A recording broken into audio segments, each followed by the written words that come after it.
E agora internacional, com Fábio Fares, especialista em análise macro, chegando para conversar com a gente aqui no Top News. Fábio, bem-vindo, uma ótima tarde para você, viu? Boa tarde, Maurílio. Boa tarde, Saravalli. Tudo bom com vocês? Tudo ótimo, estamos bem. A gente falava aqui um pouquinho antes do intervalo, Fábio, a respeito desses números, né, que deram um novo ânimo aqui para a Bolsa brasileira, para a própria curva de juros, que estava num movimento bem estressado por aqui, e que também teve uma repercussão aí nos Estados Unidos. Na verdade, começou aí, que foi justamente a questão do PMI hoje, né? Na sua visão, esse dado tem um peso tão importante assim para ser capaz dessa nova mudança, ou é pelo fato dele ter vindo num processo aí de arrefecimento, né, daquela atividade econômica, mostrando aí uma possível desaceleração, melhor dizendo, dessa atividade como um todo? Depois da semana passada, que a gente teve a reunião do FMI em Washington, que o Fed deixou todo mundo com medo, até o Roberto Campos deu aquela cavalada de pau a semana passada, botando, olha, não sei nem se eu vou conseguir cortar mais juros. O mercado agora voltou a ser o que é ruim é bom. E um PMI mostrando uma economia mais esfriada, mais devagar, ajuda a dar espaço para o Fed cortar os juros. A gente já vê no mundo todo um processo de desinflação acontecendo. Os Estados Unidos ficou para trás. Os outros bancos centrais, ontem, logo cedo, hoje, já tinha um membro do Banco Central Europeu avisando, a gente vai cortar em junho. Só não sei o que eu vou fazer depois disso, porque eu dependo do Fed, mas eu preciso começar a cortar, inclusive para não perder esse momento que tinham saído os PMIs da Europa, muito bons, inclusive, mostrando que a Europa está tentando respirar de novo, só que todo mundo depende do Fed. O PMI americano vindo um pouco mais baixo e a previsão de um PCI a 2,6, que é o núcleo que é o esperado na sexta-feira, 2,6, 2,7, mesmo com CPI e com PPI ruim, pode dar um pouco mais de esperança para um discurso, um tom menor do Fed na reunião da semana que vem, e logo em seguida a gente vai ter o payroll na sexta-feira. Então, de agora até sexta que vem, vai ter muito mais clareza será que os juros ainda caem nesse semestre? Será que caem em julho? Que vão ser 2 cortes, parece que já está virando um consenso. Agora é tentar saber, vai ser só no fim do ano mesmo? Por quê?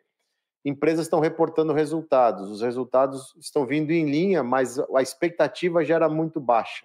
A gente viu tecnologia semana passada com alguns vetores, eles vieram um pouco mais decepcionantes, a ASML, TSCM e depois a Netflix. A gente viu como foi o mercado na quinta e na sexta, com sexta, se eu não estou enganado, a Nvidia caindo 10%, puxando todo o resto. Então, assim, o mercado quer uma clareza. E o lado bom de tudo isso é que o movimento da semana passada limpou muito as posições que já estavam muito craudiadas, já estavam todo mundo na mesma ponta. Esse S&P com esses 300 pontos de queda, que ele veio até o 4.960, deu uma limpada, o mercado ficou mais leve e agora está esperando o tio Powell de novo, na sexta com o PCI e quarta-feira que vem com o discurso pós-reunião. Ô, Fábio, primeiro, boa tarde, tudo bom? Tudo bom, Saravalli? Tudo ótimo. Falando aqui um pouquinho sobre... primeiro, vamos mudar um pouquinho de assunto, falar sobre, acho que, temporada de balanços corporativos, e até como as empresas, de certa forma, você tem visto reagirem a esse patamar de juros, né? Primeiro, vamos falar um pouquinho de juros. Eu lembro que, não muito tempo atrás, nós tivemos algumas dificuldades no setor financeiro. Como é que você tem visto isso, né? Um pouco assim da sensação desse patamar de juros muito altos, né? De um lado, lógico que a gente fala muito da economia, da força da economia americana, mas eu sei que empresas e principalmente a população, e a gente começa a ver as informações aqui no Brasil, que a população talvez não saiba viver ou conviver com esses juros muito altos, né? Cartão de crédito, financiamento estudantil, imobiliário. Como é que você vê isso? Porque talvez, né, eu estava pensando assim, a população já estivesse preparando já para um ciclo de corte de juros mais cedo e talvez isso aconteça. Fala assim, pô, não, eu vou lá. O brasileiro pelo menos pensaria assim, né? Eu queria entender um pouco como é que está essa preocupação das empresas, do americano médio, em em relação a essa postergação, né, do início do corte de juros? Teve duas coisas importantes que você pontuou e que a gente tem dados recentes. Primeiro, teve uma pesquisa recente, um pouco antes, se eu não me engano, foi sexta-feira, não a passada, anterior, quando iam começar os bancos a reportarem, e que já muitas empresas já falando que estão com dificuldades de repassar esse aumento de custo para o preço dos produtos, porque as vendas já não estão convergindo para isso, e eles não têm mais espaço em margem. Então, isso era o primeiro ponto onde se levanta o questionamento. Será que vai bater no emprego? Porque o empresário ele tem que pensar na melhor maneira de manter o negócio em pé. Se eu não consigo repassar mais preço, se minha matéria-prima está mais cara, o meu insumo, minha produção está mais alta, eu vou cortar mão de obra. Esse era o primeiro questionamento.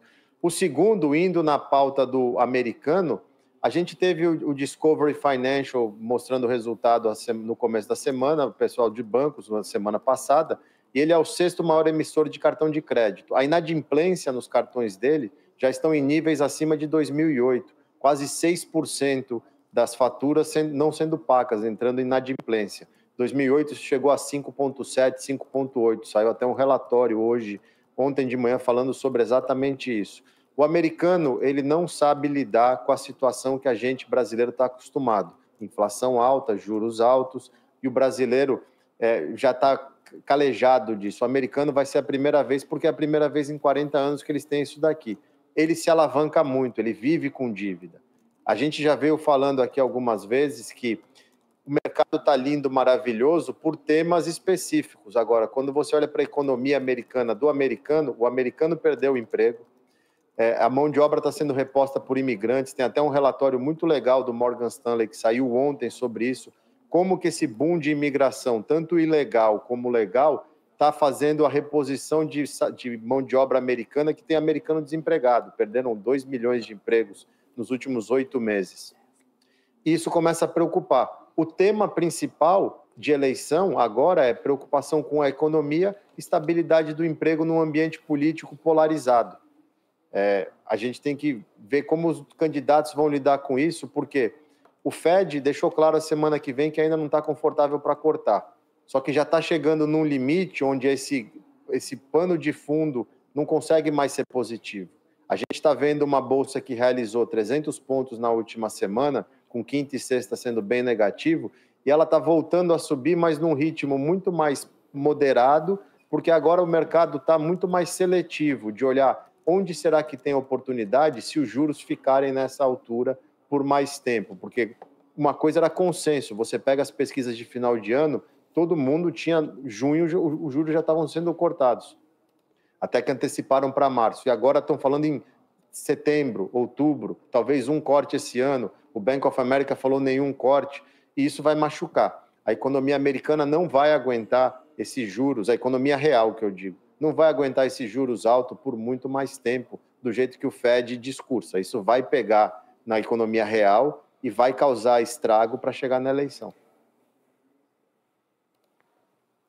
Boa. Ô Fábio, eu queria agora mudar completamente de assunto, que aqui em primeira mão acabou de sair o resultado da Tesla e veio bem abaixo das projeções, né? O IPS 45 cents, a estimativa era 52, receita 21,3, a projeção era 22,3.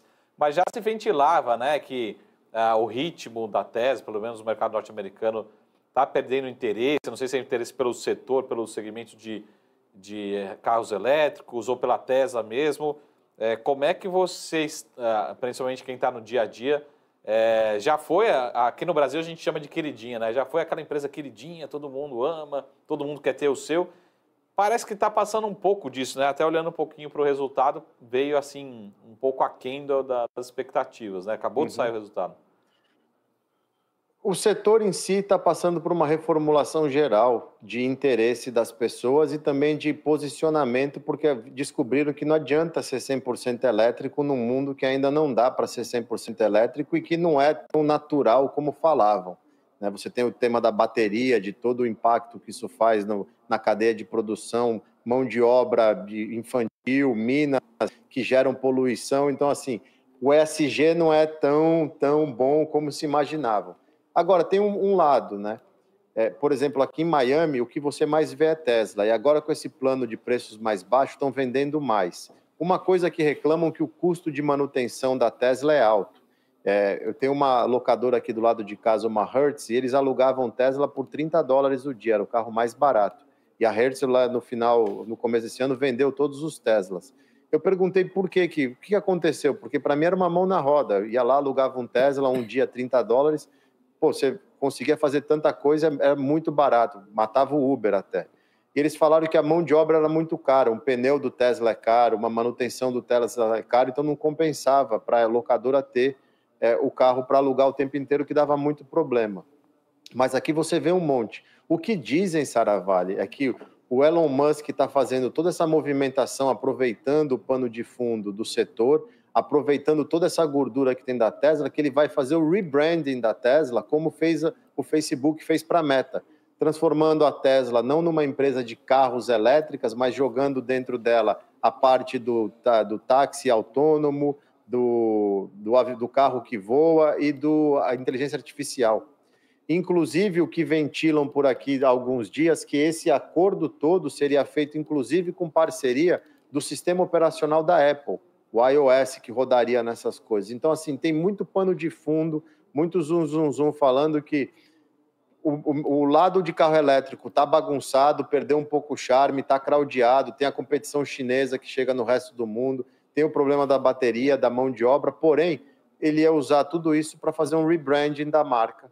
E vamos ver, inteligente ele é, entendeu? Mas que está passando por maus bocados na Tesla, ele está. Interessante, pontos legais, viu, Fábio? Temporada de balanços, por aí, Netflix também veio semana passada, ou ontem, se não me engano, agora deu um branco aqui, mas veio recente os números de Netflix. Semana passada. Semana passada, né? E você cancelou, né? Assinatura. Os números caíram. E a expectativa... Então, aí passou já dos bancos, né? Agora vem esses setores. No geral, aí, como é que está a expectativa, Fábio, para essa temporada de balanços ainda? Surpresas? O que você destaca ainda que não foi divulgado, que pode vir com surpresas? A gente tem essa semana e a próxima são a principal, né? Essa semana é a semana do maior market cap de divulgação. A gente vai ter Microsoft, vai ter Google, vai ter Meta amanhã e quinta-feira. Sexta-feira tem as de petróleo. E semana que vem a outra, uma semana cavalar de resultado. Vai vir a Apple, tem muita empresa divulgando, praticamente mais da metade do S&P nessas duas próximas semanas, de agora até sexta que vem. O mercado tem essa temporada de resultado como fundo dos últimos trimestres e depois volta a crescer. Eu acho que isso vai ter uma reprecificação, porque os resultados estão vindo em linha um pouco abaixo e o guidance das empresas não está tão otimista por causa dos juros, como o Saravalli mesmo citou. Todo mundo trabalhava com um cenário de queda de juros agora no primeiro semestre. E essa queda de juros não vindo bate muito nas empresas e na capacidade delas de se manterem lucrativas. O último relatório que eu li sobre o cenário de resultados, o Morgan Stanley falava, olha, esse trimestre é o fundo e depois volta a crescer EPS, volta a crescer margem, só que ele tinha na cabeça dele juros caindo. Esses juros não vão cair. Eu ainda acho que a gente vai ter, não digo um cenário ruim pela frente, porque até é importante pontuar. Com tudo o que está acontecendo, em pesquisas rodadas a semana passada, durante os encontros do FMI em Washington, a grande maioria dos gestores tinham um S&P no final do ano acima de 5.250. Mais de 60% deles tem um S&P de 5.300, 5.400, ou seja, olhando para frente, eles ainda estão otimistas com o mercado. Eu só acho que a gente vai ter mais um trimestre extremamente seletivo para frente, porque enquanto os juros não caírem, nós não vamos ver as empresas conseguindo ser eficientes da maneira que o mercado espera, porque o custo está muito alto. Fora que tem ainda alguns problemas geopolíticos que acabam atrapalhando. A gente viu quando começou o problema do Irã e Israel, o petróleo sobe, afeta toda a parte de transporte, sobe custo de empresa, então precisa de calma. Eu acho que, na minha opinião, o pior já passou, a gente vai ver um mercado de lado, mas ainda com alguns desafios para um segundo semestre que tende a ser melhor, porque, na minha opinião, os juros caem em julho. Fabio, só para terminar uma última pergunta aqui uma questão um pouco mais macro, enfim, setorial. A gente acabou hoje, né, saiu o resultado aqui da Uzi Minas no Brasil, né? Foi um resultado fraco, acho que todo mundo já esperava, mas ações... Foi a pior queda, né, Maurílio? A ação que mais caiu hoje no Ibovespa. E não tem outro 13%. Motivo, assim. Tem motivo Brasil, apesar de ser uma empresa muito mais brasileira, né? Assim, não tem tanta distribuição internacional na parte de aço. E aquela reclamação, né? O aço chinês está chegando aqui, ainda com um preço muito baixo. E aí... né? Agora, eu não sei se a gente vai arrumar uma inimizade ou não, mas se bem que estamos com brasileiros aqui, né? Mas aí o Brasil fala assim, opa, mas espera aí, o Brasil, a gente vai se espelhar lá nos Estados Unidos, lá eles têm umas taxas lá de importação, né? Vão criar essa barreira, vão colar no padrão americano, vão aumentar as tarifas de importação, né? Como que vocês veem isso? Porque, assim, tem um efeito duplo, né? Tem um efeito de, vamos proteger a indústria nacional, que acho que é uma característica americana, né? Mas, ao mesmo tempo... poderia ser um fator positivo para a inflação mundial, né? Então, sempre é aquela dúvida, como é que você tem visto isso nas decisões norte-americanas de nearshoring, enfim, de procurar outros fornecedores, tá?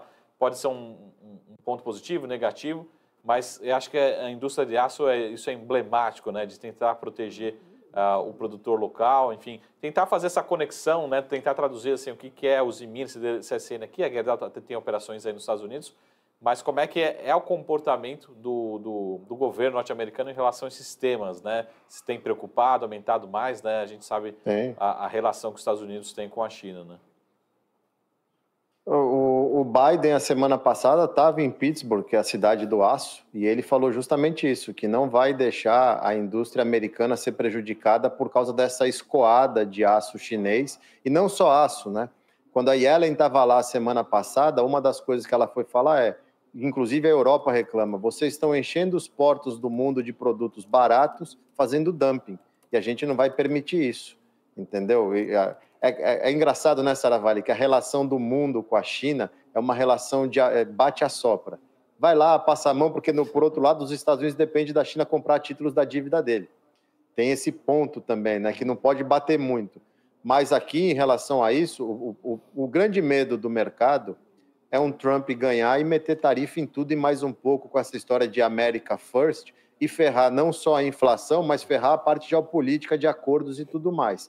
O que ele tem sido muito moderado. No aço, o Biden falou isso a semana passada, no momento que ele estava lúcido, acho que a reunião com o pessoal lá, o comício dele foi 3 da tarde, que é quando ele consegue estar mais acordado, e ele falou que vai defender o que for. O secretário de Defesa americano Blinken está na China, chegando agora entre 25 e 26 de abril, ele vai estar lá para dar esse recado, e o recado de que vamos sancionar bancos chineses que estão repassando recursos para a Rússia se vocês não pararem. Então é aquela relação de amor e ódio, de eu preciso de você, mas do meu jeito, que vai continuar. Eu acho que o Brasil está certo em fazer isso, desde que faça da maneira correta também, porque tinha muito dessa história que podia prejudicar a Vale, nessa manobra de medidas aí que pudesse prejudicar a Vale. E aí não é uma coisa muito boa você prejudicar uma das nossas melhores empresas globais que a gente tem e que já está sofrendo com uma China dormindo, né? Então, também tem que tomar um pouco desse cuidado aí no Brasil. Boa. Fábio Fares, obrigado, viu, pela participação. A gente se vê novamente na terça-feira.